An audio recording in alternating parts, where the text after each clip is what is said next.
Debating on the motion, this house as the religious leader would destroy the test. Calling on the Prime Minister to decide to debate. Here.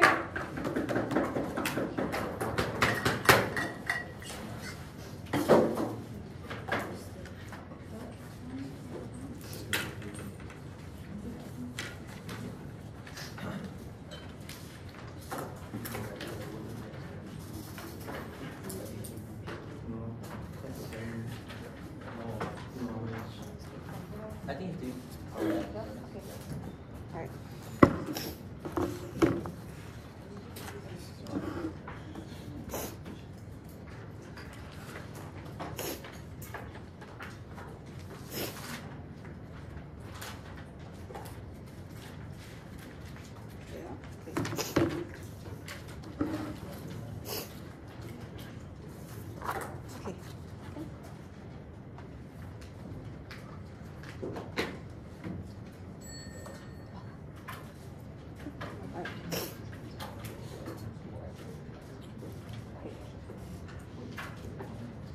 On all sides of the house, we better protect people's faith, both for the religious leader and for other people. Therefore, extremely proud to propose. I have three points for the house today. First, on why this test is bad regardless of whether or not you find out the artifact is real. Second, on what if the artifact is fake and the impacts of that. And lastly, on why it's worth trading off the chance of it being real. So first, on why this test is bad regardless of whether or not the artifact is real or not. We think that as a religious leader, you are likely to be of three things, right? First, you want to fulfill the religiosity of your followers, you want to confirm their faith. Second, you need credibility in their eyes because you have gained position within this religion. And thirdly, you are likely going to be fairly religious yourself as a leader, want to become a leader to begin with and to do the other things that you have I have previously said. So in the two scenarios, either you find out the artifact is real or is fake, right? In the case that it's real, we think that you tell your religion, your followers that it's real in order to ascertain your credibility. What happens then? We think that firstly, your followers are not likely going to have a big difference in their faith from this, right? Because they likely already thought that it was real because of the different religious organizations and leaders already telling them so, which is to say that their faith was never in question to begin with. In fact, they might actually question you for even using the test to begin with because you doubted the faith. And here is where I talk about the second impact onto yourself.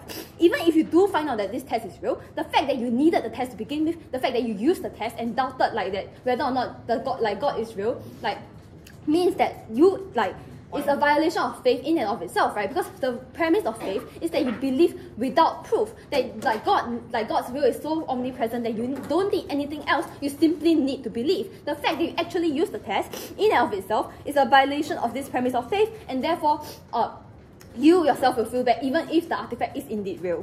And this is why you need to destroy the artifact even if the artifact is may or may not be real, right? The fact that you might be tempted to test it in your moments of doubt, even as a religious leader, simply because you're human. The fact, the truth of the matter is that you might be weak in some moments and therefore want to test whether or not God is real in any form, and therefore want to use that test, right? And the very existence of this test tempts you to use it, and that's the reason why you need to destroy it. You need to remove this temptation. You can never use this because you cannot test your faith. But moving on to my second point, or what if the artifact is fake? The first is there are a few points within this, right? The first thing is that artifacts are incredibly important. They're just a source of faith to many people around the world because they pray to these things, and the existence of them makes them believe that the religion is real, right? So, for example, there's a Buddha tooth, a small tooth in Sri Lanka that people actively pray to every day because that's the proof of what that Buddha did exist. That it's a proof on earth that whatever religiosities, whatever religion you believe in was real. And the truth of the matter is that the problem of the proof, is that it might be fake, right? The potential testing that is fake is the reason why people might have shaken their beliefs to begin with. Why is this the case? Because because the existence itself indicates that something is real. The fact that it's fake just makes you think that maybe I've been praying to something that's fake the whole time. Even if it did work for me in the past, that will just make me feel that maybe my religion itself is not real. But sure. This debate is not about checking whether or not Kaaba is actually divine or not, but rather to check whether the Buddhist relics is actually made by human or actually made by the Buddha and being passed down himself. Okay, we think that that might be true, but if you find out that Buddha didn't make the thing that you're praying to every single day, then you also feel bad, right? Some random person's soup and not the Buddha's soup, right? Surely you'll still feel bad because of that. But regardless, we think that like the other thing is that there's also a very high chance that your religion or like religious object is fake to begin with. Why is that the case? First, just because of time, right? There's been a lot of war and conflicts that has been going on within these religions. Like think of the Crusades, think of all like these other wars that have happened. Like it's very likely that your artifact was already lost during this time, and therefore very likely that it was not real. Second, like just time, right? Like you think a human tooth can like last for so long? Maybe like it's just not possible, right? Or like that the cross on which Jesus was like crucified on, like it's made of wood. I think it's probably degraded by now. It's probably not real. Therefore, like it's very the second thing, there's also just no accountability, right? Like in the current status quo, like you don't need to prove this because a lot of like followers already believe that, and also like there's been other like independent like factors that like cause people to want to prove it. Like there's been documentaries like trying to prove why evolution is not real, and therefore like reverse engineering, all of those things. Therefore, like people already have incentives to try to prove this in other ways, and you don't need to use your own test. And like also, like it's also possible that like some of your religious artifacts are indeed real and others are fake, right? Then therefore, like even if some are real, but if others are fake, it's also calls into question like the true religiosity of these objects, and and also insofar as you find out that they are real, you probably want to announce it, right? Like as long as you announce it, this causes people to want to test their own religious objects as well. Because why is this the case? Because you need to justify why your test is correct in opposition to like all those other people who are saying that like these religious objects are indeed real. So why is this a problem? Because if you want to tell people, then you need to let other people use them on their own objects, and like you let them use this test to see whether or not like this test is actually legit. What this then happens is that like people will probably use this on their own religions, and this becomes a problem if like other religions have more real artifacts than you. Like for example, like Buddhism might have more like real artifacts than like Christianity. Then in which case, like in like a lot of people's minds, it might cause like a problem in which like, hey, this religion is like a bit more legit. Like this Buddha did really exist, as opposed to our own religion. This also just decreases your own religious credibility insofar as like you are like sort of seen as a proprietor of this like test that has ruined your own religion, and therefore like reduces like your like position within your own religion. Like it's also true that other people may or may not discover this test independently in the future, right? You're not the only person who like potentially has the chance to discover this box that tests stuff. Like if other people do discover this thing, it's better for you to have destroyed it to begin with, to sort of like reduce your chance of being that like potential one person who has caused the downfall of religion. But lastly, why do we think that trading off this chance of the artifact being real is good? First, like your religious followers never doubted this anyway, and therefore it doesn't make a difference whether or not it's actually real. Second, people just want to believe that these artifacts are real, right? That's the point. Like a lot of poor people like just have no other alternative other than their religion. They often need to believe against the odds in order for them to think that their life will be changed in any significant way by their religion. Insofar as you take this away from them by reducing like the credibility of the artifacts that they are praying to, you are like actively damaging their ability to believe. Like and therefore we're extremely proud to propose. Okay. Thank you, Pia. Start the case coming from off bench. Here.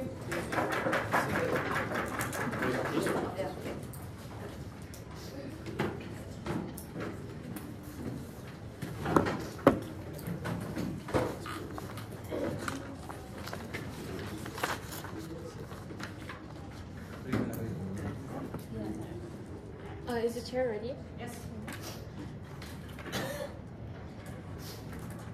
Starting in 3, 2, 1. I want to first clarify the context of this debate, because what does it mean by authenticity? I don't think it's about whether or not checking this is from the divine power or actively connected to God, but rather whether or not this relic is correct based on the teachings of this religion.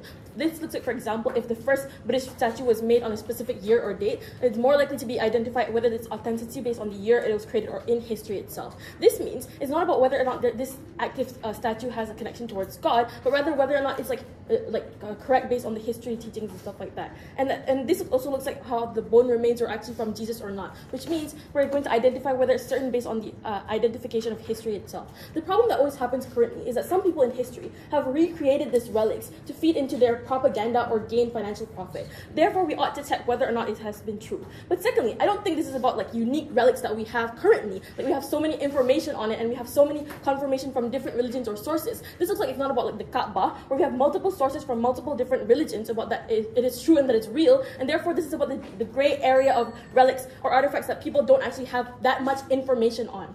This means you're able to actually identify whether or not this certain relic has more information on it. But thirdly, you as a religious leader, because they haven't really characterized how exactly you as a religious leader were able to actually identify your obligation, but you as a religious leader, on our side, is more likely to be convincing in their way of their telling of whether or not this relic is true in 3 key ways. Firstly, you're going to claim that you have received this test from God, or you have received this test from a divinity in a dream, which means you're able to actually use the words of God and tell people and actively propagate about it. But secondly, you're going to blame past religious leaders which they did not find this test, which means they aren't able to fulfill their obligation in finding or not whether that religion is true, and they have tried to exploit people in the past. But fourthly, just because you did not because you did not destroy this test, it means you allow other people to use it and actively use it to find other means of whether this relic is true. First, broad response on their claim, because their claim is that the test is bad and it actively shakes the people on the ground of their faith. We don't think this is necessarily true, because this will only empower people to make their faith stronger. This was if you once if you once had faith in that religion, now you're able to certainly make sure it's stronger because your faith, because you have certainty over it with the information that you have, right? Let's flip their argument and tell you why, if the relic is false, it's still going to be good under our side of the house, because we are able to actually strengthen our faith as a religious leader. First argument then, as a religious leader, you have a huge moral obligation towards your own religion and religious community, and if you reveal the truth of their artifacts, you're able to actually strengthen your position as a religious leader. Firstly, why the existence of these false relics actively harms their obligations towards their own religion. The framing here is, I want to note, to religion and the beliefs like Hinduism and Buddhism, they might use these relics to fulfill their obligations towards their religion. For example, kissing the relics, for example, worshipping and praying towards the relics. When these relics are not sacred and it's man-made, it harms their ability as a believer in 3 key ways. Firstly, it does not fulfill your responsibility as a follower. If you are doing a religious practice but not on the correct relics, it will not count as you fulfilling your responsibility towards your religion or towards the prayers that you do to the religion. This looks like your prayers are not perfect because you aren't following specific rules or regulations. But secondly, your sins are not forgiven because you aren't directly worshipping the correct relic. But secondly, you're actively worshipping the wrong thing. Not only you as a believer needs to worship the correct deity and God, but most religions don't want you to worship the wrong God in the first place, right? If you worship the wrong relic, it looks like praying on the wrong statue, or praying on the wrong relic itself, or praying.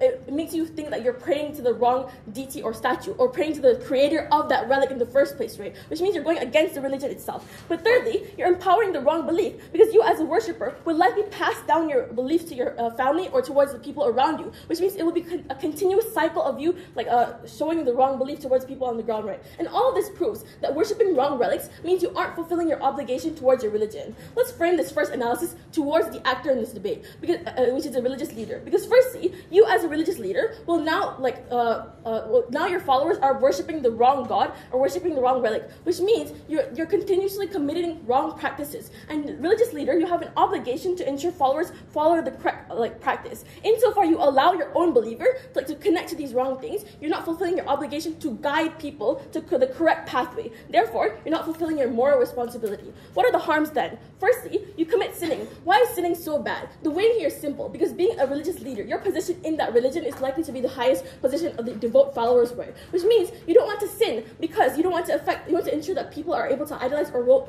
make that religious leader as a role model in itself, right? But secondly, you have to live as a religious leader have to live in the idea that your followers are doing the wrong thing, but you have the knowledge that they're doing the wrong thing, and you have to live with that knowledge until the afterlife, and bringing the idea that you know that this thing is wrong, right? The conclusion here is you have to ensure your followers are doing it correctly, so that you're not going to continuously sinning and live with the idea as being sinning, right? You can't be ignorant as a religious leader. You have to have a corrective mechanism and to ensure that you know that this thing is right?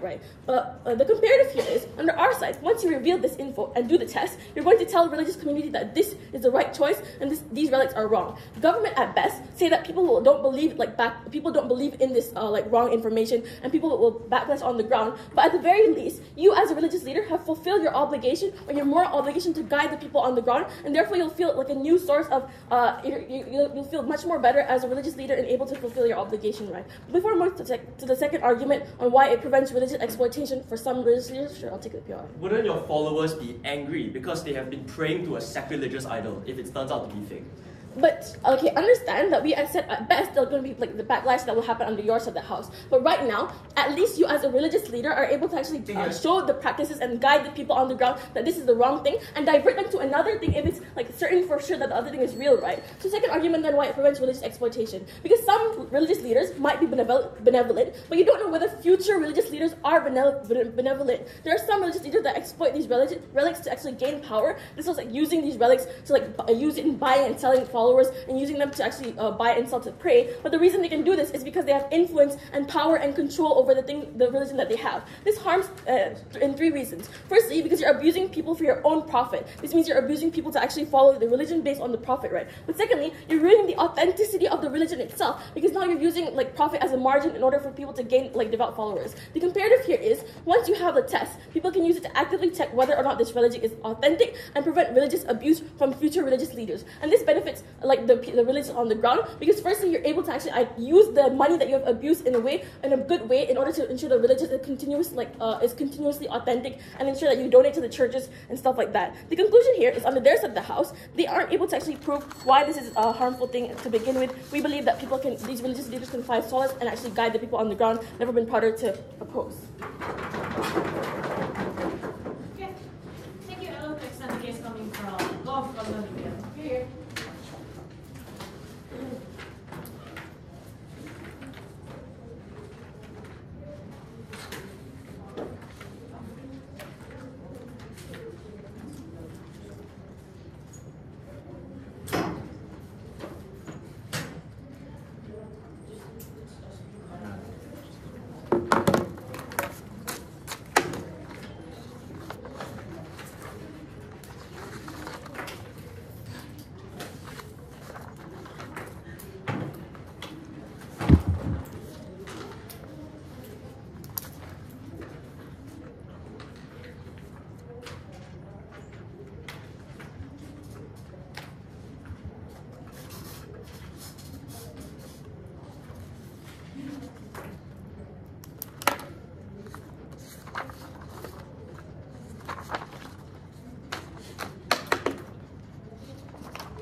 Ready?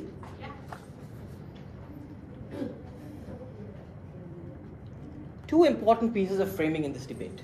The first is the reason why people pray to artifacts is often as a last resort, when there is often no alternative way by which they can resolve the problems they're facing. So for example, if I have a cold, I just take cold medicine, I don't have to pray. But if I have cancer and there is no cure for it, or if I'm too poor to afford healthcare, then my only option is to pray because there is no earthly way that I can resolve the problems that I have. That is why people turn to God as a last resort. This is important because even if the artifact has no power and even if God is not real, these people have no alternatives. But the fact that they believe that the artifact is real gives them an illusion of agency. The agency that they can change their situation by praying. And it is that illusion of agency that empowers them and actually gives them hope of change.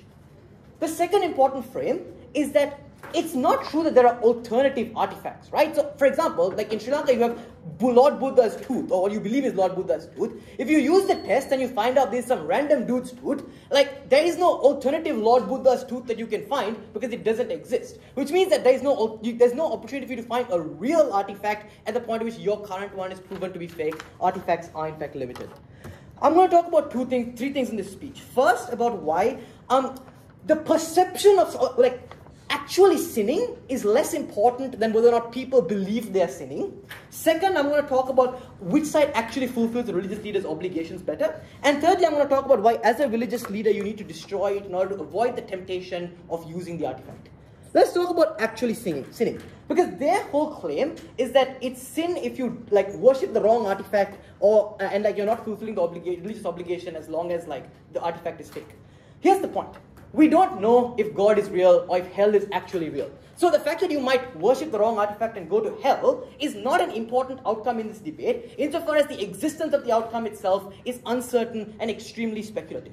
What isn't speculative, however, is the fear of hell. It's where people believe whether or not their actions are going to lead them to go to heaven or go to hell. So the reality of the artifact is not important. It's people's perception of that reality that's really important. So if people believe that the artifact is in fact real, and they go and kiss the ring, for example, then they believe that they are fulfilling the religious obligation, which means they feel like that is a way in which they can get their problems solved. They can look forward to heaven because they believe that they are fulfilling their religious obligation. And it is that belief that actually gives people happiness. Because the benefit of heaven isn't that you go to paradise, but it's the fact that you feel happy on this earth, knowing that when you die, you will go to paradise. So as long as you believe the artifact is real, you will feel that kind of happiness and you will feel that kind of fulfillment. But secondly, as for worshipping the wrong idol, look, the point is this. In our world, you don't know that you are worshipping the wrong relic. You believe that you are worshipping the right relic, in which case you have no fear of hell. On their side, however, it's worse. Because now you find out you've been worshipping the wrong relic, but you've been worshipping that relic for a better part of your life. So now you fear hell because you now know that you have sinned for a better part of your life, and you believe that God will punish you for having worshipped the wrong relic for a large portion of your life. The impact of this is that people fear hell. And that people's fear of hell is what's actually bad for the followers, because that's what leads them to feel depressed and hopeless, because they feel like there is nothing they can now do to change their situation because they have been sinning all this time. This is also bad for the religious leader, because that's when the religious leader gets backlash at the point at which the followers blame you for having led them down the wrong path all this time, and therefore start leaving your church, for example, or people even actively lashing out against you, like in India, where they stone your house, for example, and threaten you with actual bodily harm out of the fear of hell that they now have. That is the kind of backlash that you incite, and that's why it's important. Yes? So you know all of your followers are not actually following the proper practice. Wouldn't that cause you more pain towards yourself as an actor, because now you know you're going to hell for not helping them? No, that's my point. And this actually brings me nicely to my second clash, which is, let's talk about the religious leader itself. Because on our side of the house, we don't use the test at all. We destroy the test. So it's not clear that the relic is in fact fake. Because their outcome only activates at the point at which the religious leader knows the relic was fake and continues to hide that information. On our side, you don't know the relic was fake in the first place because you never tested it. And importantly, if you are a religious leader, you probably believe that the relic is real anyway, because you believe in the scriptures that tell you how the relic came about to being. You believe that the relic has given you power because you believe it has answered your prayers in the past, which means on our side, you believe the relic is real. So you're likely to feel good about the fact that you are continuing to preach this relic on our side of the house. Finally, on people exploiting followers by selling fake relics. Firstly, notice that the kind of relics we're talking about are obviously unique relics, right? Like the spear that pierced the side of Christ, or Lord Buddha's tooth, for example. It's not like some random ass relics, because there's no reason why people would believe random ass relics that are flogged on the street, for example. But let's say there is exploitation. Here's why exploitation is actually okay. Because it is a trade-off that people make. I give money to the church in return for the opportunity to pray at the tooth of Buddha, for example. And the reason I'm willing to do this is because I believe that the benefits that I get from Buddha looking down on me favorably, for example, that happiness I receive from that outweighs the amount that I lose by paying money to the church. People are actively willing to make that trade-off, and they get a net gain of happiness from that trade-off. In which case, it's not clear that exploitation is necessarily a bad thing, even if the relic was fake, because people believe it to be real, and all the benefits activate at the point at which people believe it to be real. That's why exploitation is not a problem. Let's then talk about temptation, because this is the real clincher of our case. Look, the point is this. As a religious leader themselves, sometimes you might pray. So this takes them at their best, which is, even if you just why having the relic itself having the test itself is problematic. Because sometimes you pray, and sometimes as a religious leader also, you may not get your answers soon enough. And as time goes on, you start doubting the power of the artifact that you have. And this is important, because you as a religious leader, you don't want to doubt the artifact. And you do everything you can to try and believe, but your human nature outweighs your willpower, and you're tempted to use the test to see if the artifact was actually real. This is important, because even if the test proves that the artifact was real, you feel like shit, because you doubted and you succumbed to your doubt. You didn't uphold your bargain with God. Because the bargain you have with God is that if you have faith, God will answer your prayer, but now you feel hopeless that God might desert you because you doubted and had to check in the first place. But secondly, is if it's fake, you feel even more hopeless, because the artifact was your only source of hope, which you now don't have. You feel lost, and you feel you have no other way to get out of the situation that you're in.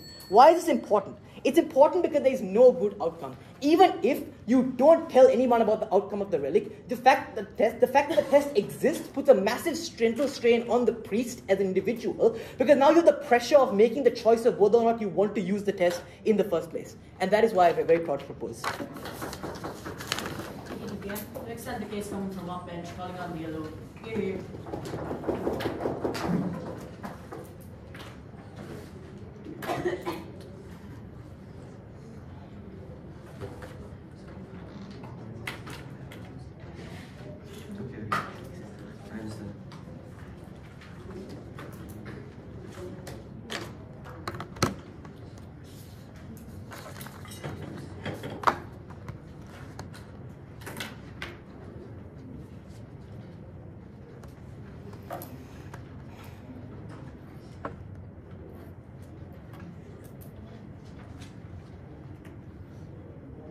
If you believe there are fake relics that exist in the world because you know that humans are harmful in nature and they try to actually exploit people and they make their own relic, this is where all the harms that will happen on the side of government. Because every single day that you wake up, you know that there will be some relic in the world that your followers are praying are wrong. They are praying to the wrong God. They are misspreading the information and makes them diverted away from their real belief. You know that you have the power to stop them, yet you chose not to. You make them feel like they're going to heaven, but in reality they're going to hell. Those are the cause of trauma that will haunt you for the rest of your life. Because even if they say that you can just believe in this relic and it's actually good for you, the reality is that you lose the solace because God have given you the power to do something and you choose not to and you turn your back against the God. That's the cause of the trauma that they have to defend on that side of the house. Let's engage with them. Because the first thing they say is that it will cause a huge backlash because of two things. The first is because you are literally doubting your own religion. And the reason is because this case is reliant on the idea that all relics are actually real. I want to first point out that that is not actually true. Because obviously, you as a religious leader, when you receive or discover this test, you potentially believe that this is actually a way of God communicating to you and telling you that there are so many wrongs in the world and you need to actually check it for me. You are holding this responsibility to correct your follower and you need to do it for me. This is why you are more likely going to actually believe in the test itself and you are more likely going to actually check on whether or not those things are real. Which means if their case is about the mental strain, it is not really the truth. But even if it's true that it's about like people actually causing backlash towards you and you are doubting your religion, I don't think it is actually that important. Because in the end of the day, you need to make sure that the followers and the people who are causing all the backlash are at least following the text. You at least fulfill your obligations to spread the information. And I think that's far, far better compared to just not doing anything. The second that they say is that, well, people will, if like assuming there is a relic that is fake, people now will be angry because they've been praying for so long in the fake relic. I have two explanations as to why exactly that's not the case. The first is that, as we explained in Camila, is that if it is true there is a fake relic, you can just blame it for the people from the past, telling them that this is the people who are actually trying to exploit you. I'm your new religious leader. I want to carry you and actually guide you to the correct thing. But secondly, it's about how exactly you can guide them. Because it is not true there is a limited amount of relics. Obviously, there is a limited amount of relics, but it does not mean that all relics do not exist, which means that even if some of your relics are actually fake, you are at least able to guide your believer to actually follow the correct relics and you are able to ensure that they're able to believe in the right religion, which means that you are able to help them to fulfill their obligation far better. Let's take them at their best. Maybe some people do not believe your test, maybe some people will believe your test. The people who do not believe your test will continuously believe in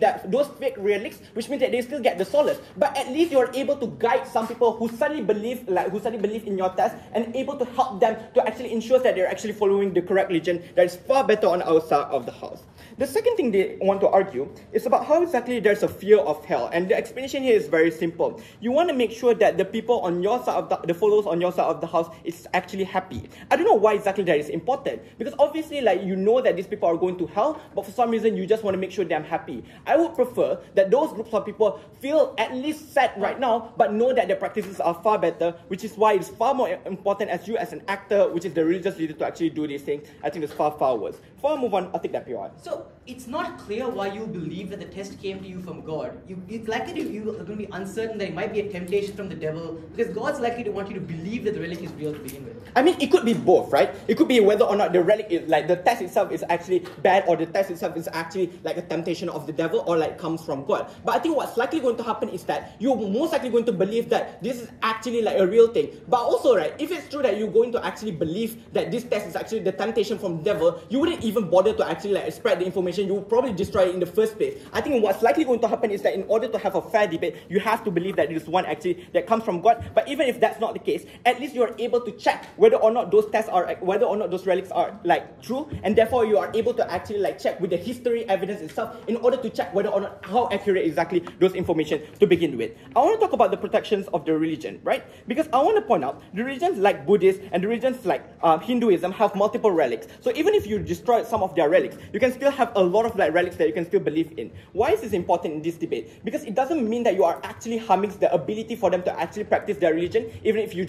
actually prove that some of the relics are actually fake. But what's important for you to know whether or not the relics and the practices are the quality of those practices are actually at the highest level to begin with. So for example, you need to make sure that your people are actually using the correct jade necklace, for example, or believing in the same in the correct statue, or making sure they're able to actually find the correct sources to begin with, which means that you are able to protect them better on our side of the house, because you know that they're no longer an apostate to begin with, and rather you are the people who are actually believing in the correct thing. The second thing I want to argue here is about what exactly would happen if like the people are actually like when you allow the people to actually continuously abuse this power to begin with. I want to point out, presumably you are able to spread this like the test itself in the future, which means that you are able to ensure that a lot of people in the future are able to use this relic to begin with. Why exactly this is important? Because it's the protections of you and your religion in the future. Because now you know that in the future, maybe there are some people who are actually going to exploit the religious belief and making sure that they're able to create some form of like fake relics in order to push their own agenda. Why is that very, very harmful? Because that means that you know that in the future there are people who are actually going to get harmed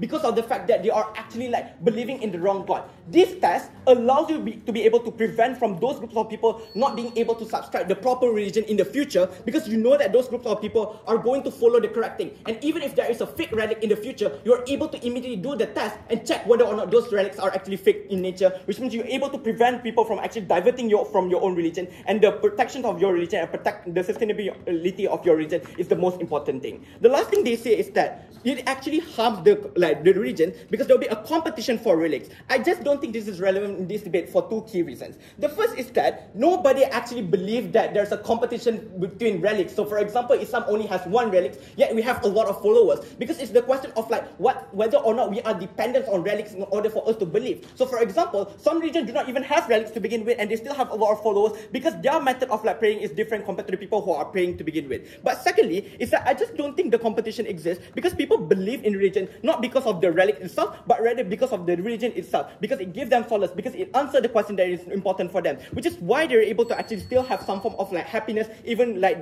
if like they do not have enough relics to begin with. What's the conclusion here? I want to weigh out the principle of like you fulfilling your obligation, because we do not know whether or not people will feel happy, but we know that there's certainty that people are actually committing the wrong religion and committing the wrong practices, which means your obligations toward those people are far more important.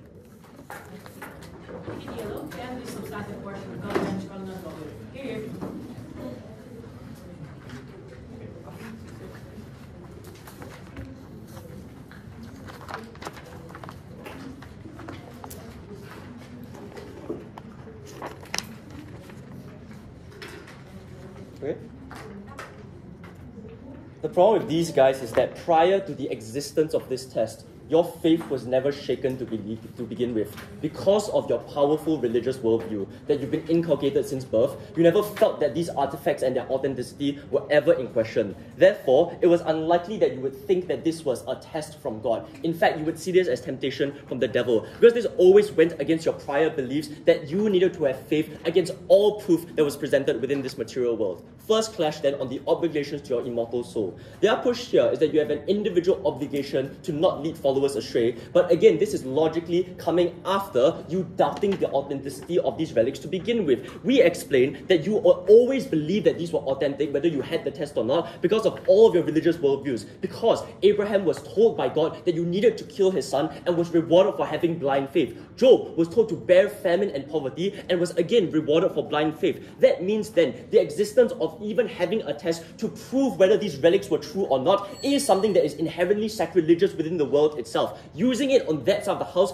is in and of itself sacrilegious and proves that you doubt the Lord, right? Therefore, the uncertainty that they talk about explains why you need to destroy above all costs. Because you are unsure either ways of whether this is indeed from God or the devil, and that feeling of temptation is something that hurts you to your very core. It shakes your fundamental belief within the Lord, and that's something that we need to diffuse by destroying it on our side of the house. Therefore, the second thing I'll respond to then is that if it is indeed fake, that obligation to the people only comes after the obligation to your own soul. It's unclear that your heart will be able to take it, because it's not just the followers that believe in this authenticity, it is you as well as an incredibly religious man. Therefore, you know that you have damned all of your followers to sin and to hell because they've all been following false idols, if I accept that premise. So the priority first is to not even believe that this could be a potentiality within this universe. That's why you wouldn't want to take this test as this actor. But let's take them at their best. Let's say you can do all of these things. Let's say you believe that it could potentially be fake and you want to use it. The point here, it was unclear that the obligation to the followers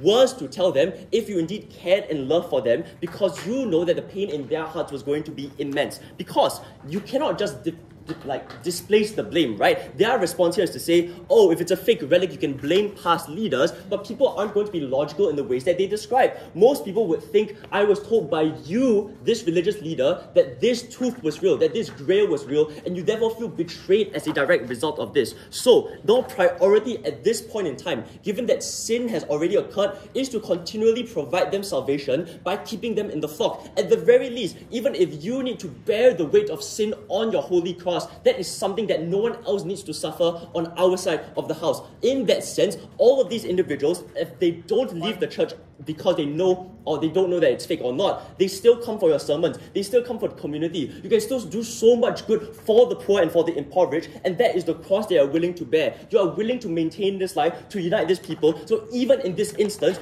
your best solution to actually giving them salvation, given that the sin has already occurred of worshipping the false idol, is to continually give them religious lessons such that they can reform their immortal soul in the next 20 to 30 years of their existence. What else do they say under this? The first thing they say is that you might have spare relics left, but that doesn't make sense, right? Sri Lanka will have no more tooth if you say that it's fake. So a lot of people in lots of rural areas will have no more relics, and we all think that relics are pretty important to crystallizing people's faith. But next, it was just unclear that there were that many relics on that side of the house. Obviously, there are not 10 Holy Grails, there's one Holy Grail. And Kavindra explains in this frame that these people needed something tangible to believe in. So even though the texts say that you needed to have blind faith, these were able to help people guide along towards that path. The next thing they say is that, well, what about future false relics? But again, this is contingent upon there being that many relics to begin with. It's unclear why there will be a random new Holy Grail suddenly appearing into the far future. But my second response to this is that I think that you as a religious leader believe that God works in mysterious ways.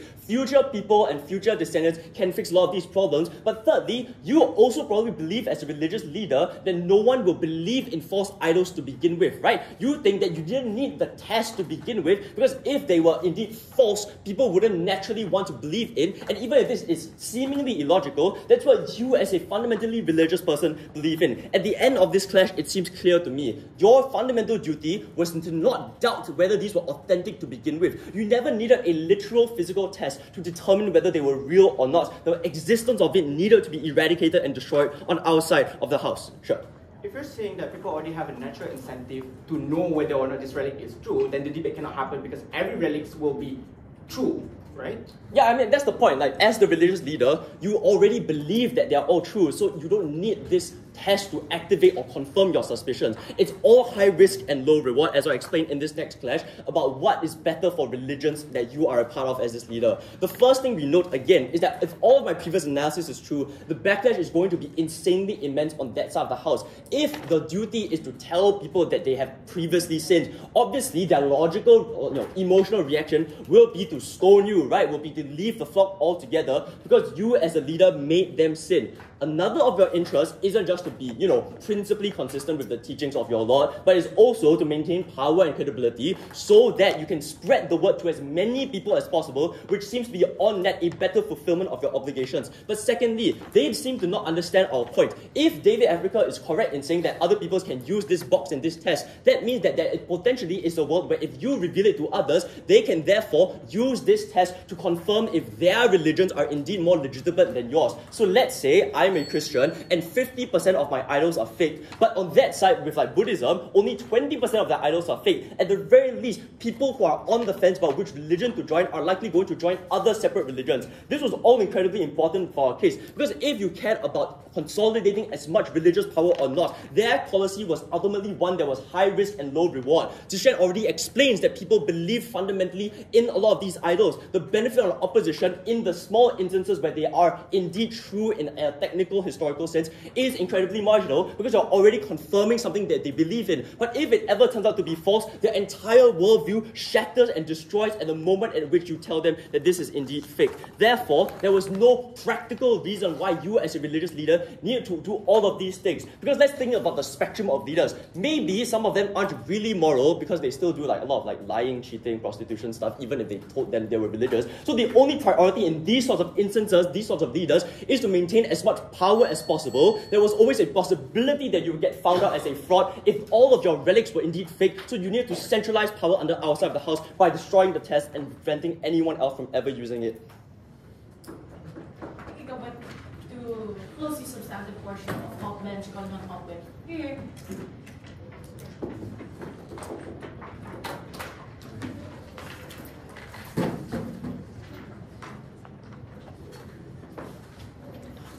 I just want to note to my parents, this does not reflect my belief anyway.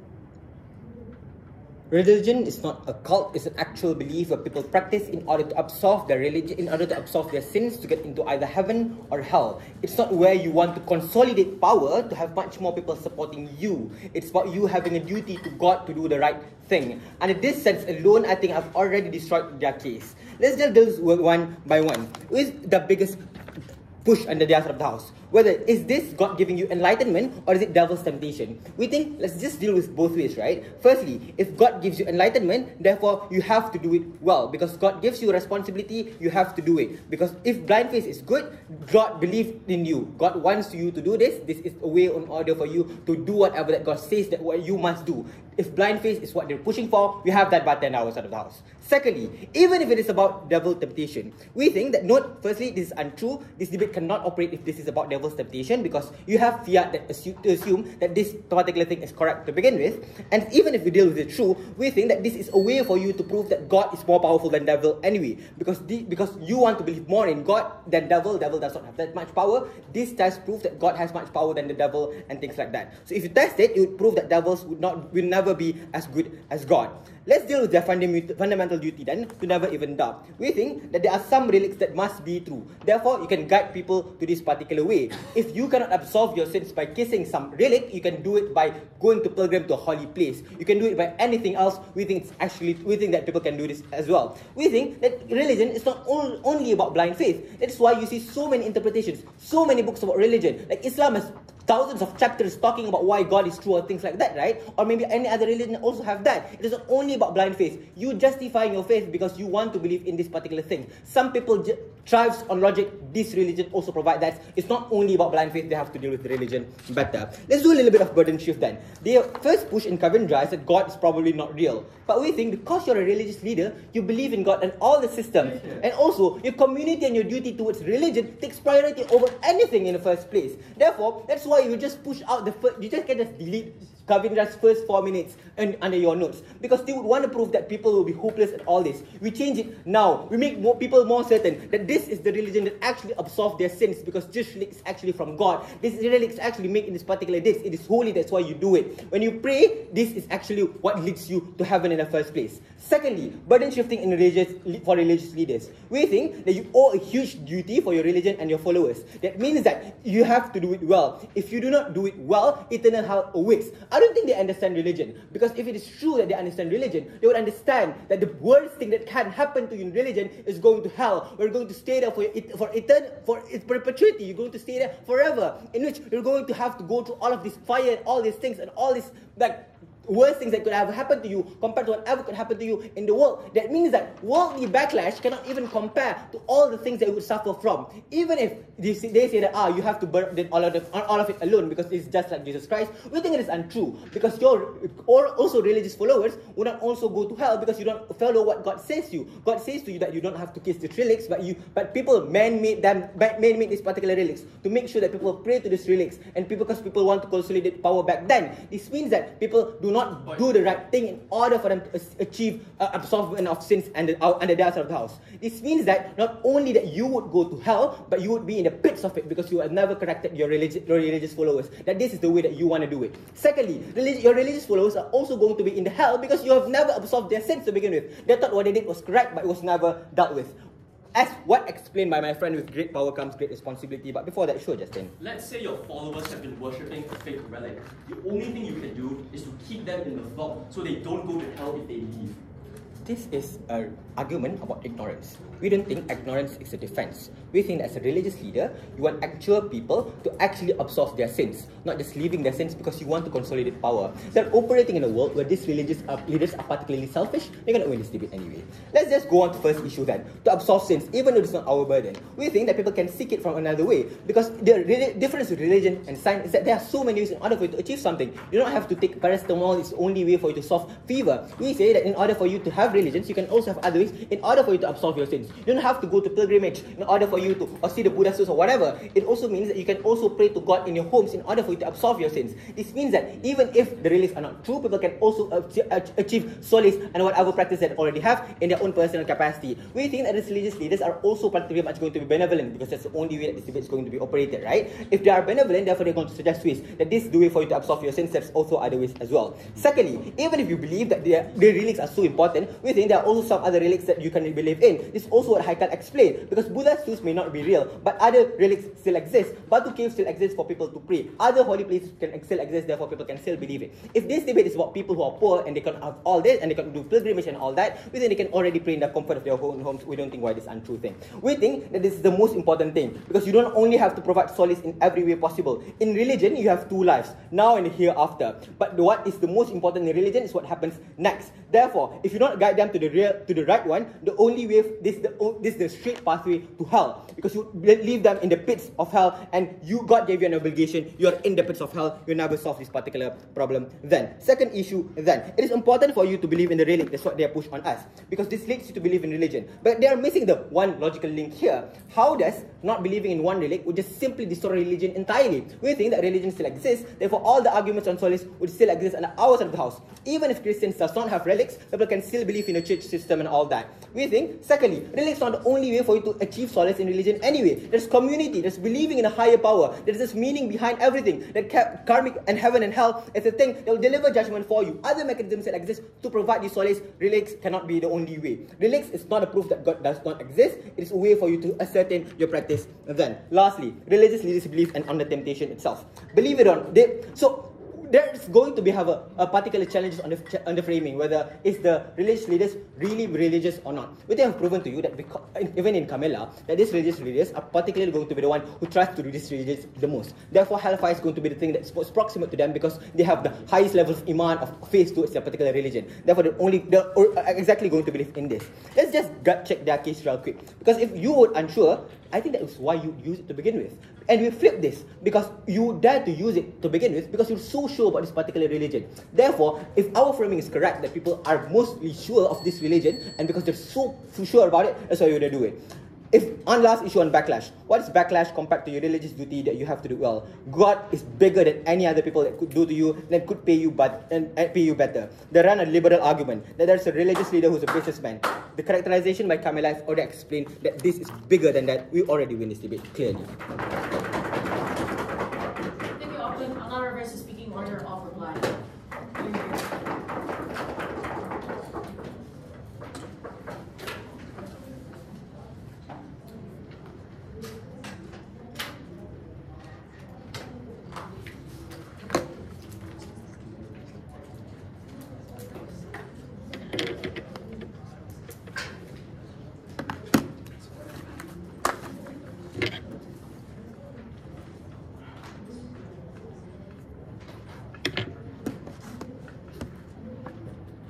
Three questions I want to answer in this speech. First, whether this test actually come from God or the temptation of the devil. I just want to point out, I think this is a toss-up issue for simple reason, is that you are a religious believer. It could be the devil tempting you, or you could also believe that the God suddenly wants to talk to you and wants to correct the world. Both characterization could be true, because regardless of whether or not you believe in these relics, at the end of the day, it probably God's talking to you, which means we cannot really decide. Why exactly this is important? Because their entire first partial of their case is just about why exactly, if you use this test, you are literally doubting your God. But I don't think so. Because if it's true that the test itself comes from God as a way to convince you to help the world, that also means that you are fulfilling your obligation in order to protect the world. I think that is tossed up in general. But more importantly is that whether or not there are a lot of real relics in the world. Because I want to point out that I'm pretty sure there are some relics that are actually fakes, because if not, then there will be no debate. But presumably there are no relics, in a world where there are completely real relics as a whole, right? I think that it's still important for you to be able to authentically check all of those things, because you want to ensure that the practices that you have done in the past are actually correct, or at the very least making sure that people feel like what they are doing is actually correct. I think humans itself have already a lot of anxiety. Giving them more assurance that they are actually going to heaven because they are actually doing the right thing will give them a lot of happiness to begin with. The second thing I want to talk about, the conclusion here is very simple. Regardless of whether or not the test comes from God or not, the question of whether or not using this test is important, I don't think they can run the case on doubting the God itself. Second question then, principle. Do you care about the obligations to correct them, or do you care about their happiness more? What we explained to you is that you have a huge obligation towards guiding them and making sure that they're actually following the right religion, and this obligation is far more important than they were saying for three key levels. The first is because you are a religious person and you want people to go heaven with you, which means that you need to make sure that the people are actually doing practices that are correct. You also want to make sure that you are doing the practices that are correct, because you want to make sure that the relics that you are worshipping are actually correct. Secondly, is that you are a leader. You are supposed to guide them. You are supposed to ensure that they are able to actually be able to access the real religion, especially because you have gotten the enlightenment. You want to make sure they are able to access enlightenment and also access the correct religion, which means that your responsibility as a leader and as a religious leader is to actually guide people. But third and finally, is the sin and the trauma for not following your obligation. Because if you know that you have the power to correct people and to ensure that they're going to heaven, and you do not use all those powers, it's actually a sin for you. And for every single person who committed the wrongdoing and the wrong practices, that's also a sin that will attribute to you, which means it caused you a huge sin and trauma, which means that you're unlikely to get solace from your religion. You're more likely going to feel painful to begin with. Their POI is that let's just let the followers flock away from the fake relic. But this is assuming that you already know what is the fake relic. But if you destroy the test, you cannot actually identify what is the fake relic, which means you cannot just simply say that they will flock away from this relic. What was their response? Their first principle response is that we need to make sure that they are happy. I don't think religious readers care as much about the happiness of their follower compared to making sure their followers are actually going to heaven. This is why even when all of their followers are actually in pain, they continue to say that you should actually sacrifice yourself and making sure that you're able to go to heaven, because your life matters more in the heaven rather than matters right now in the world, which is why it doesn't matter. But secondly, if they say the religious backlash is very, very harmful, I just want to note that your responsibility to protect them is far more important, because religious backlash already exists in nature towards you, because you're already a religious leader, and a lot of people are probably going to be skeptical towards you, which means there's no delta here to begin with. But more importantly is that this could potentially be like a fight for you, because you are trying to actually protect your sanity of your religion, and yet people are going against you. It gives you some form of solace in this fight. final question I want to answer. Sustainability of the religion. They say is that, well, if other people find this test, then they can actually use it to actually harm other religion. I don't know why religious competition is based on number of relics. I don't think that happened in status quo. Nobody compares how many relics to begin with. It's about the quality of the religion itself. But what we explain to you is that in the future, there'll be more fake relics that can actually happen where they're able to exploit the people. That's far more harmful because now you have the ability to prevent that on our side of the house. For all those reasons, it is clear Mara's going through. Octofinals closes debate, calling on the reply. Here.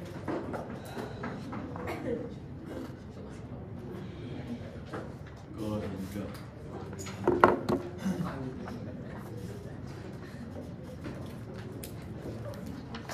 Yes.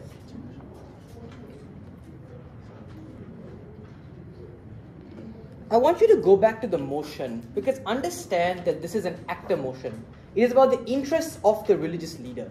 And that is why this frame that comes out in first incision and the mechanisms that come out in second are particularly important, and it's particularly problematic that they don't respond to it. Because this isn't just about whether or not the religious leader should do this, but rather about what the religious leader gains at the point at which they actually destroy this relic. And this is important. Because this is the self-interest of the religious leader that is the most important because human beings are inherently selfish, because the religious leader is the most directly affected by this and therefore is the most crucial actor in the debate. But also is that your ability to serve your followers as a religious leader depends on the faith that you have as well. So if your faith is shaken, that makes it harder for you to serve your followers as well. The reason this is important is because the biggest clash in this debate that goes unresponded to is the clash about what the religious leader believes and the way in which this test is going to affect that belief. That was all the impacting that comes out in second that they miss.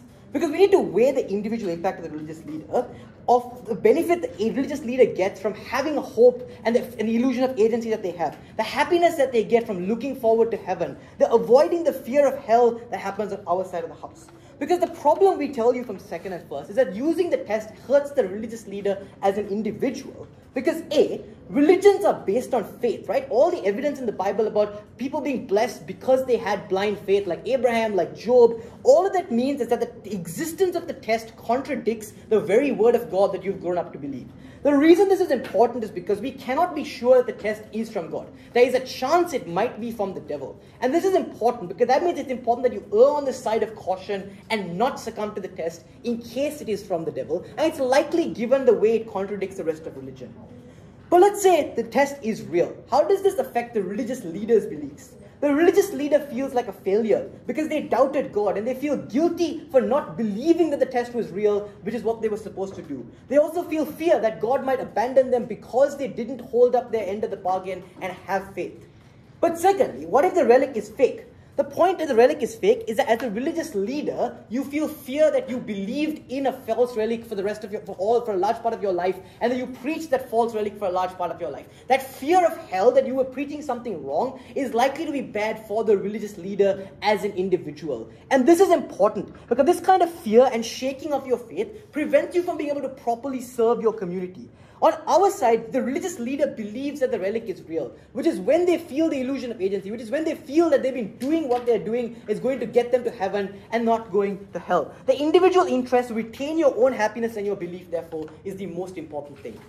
But secondly, Op says there are other benefits of religion like community. But our point is that you lose all of those benefits at the point at which you get backlash for having preached a false relic to your followers. The point is that is when your followers desert you. That is when your followers turn on you, which is when the religious leader also loses all the benefits of community on their side of the house. Individuals have a greater obligation to their self than they have to others, because that is the only biological way we preserve ourselves, our own sanity, and our own well-being. That is why on that clash itself, insofar as all of that goes unresponded to, we already win the debate. But let's talk about the obligation to your followers. And here's where the argument about credibility that comes out in session is particularly important.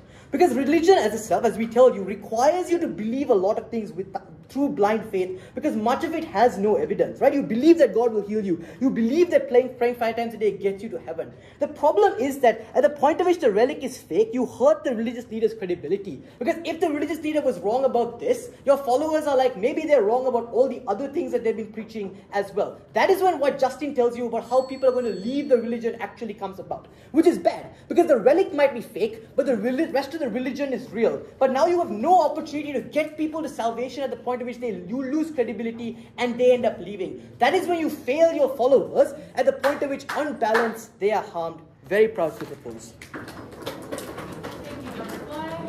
Vendors, please cross the house, and everyone else, please leave the room. Thanks.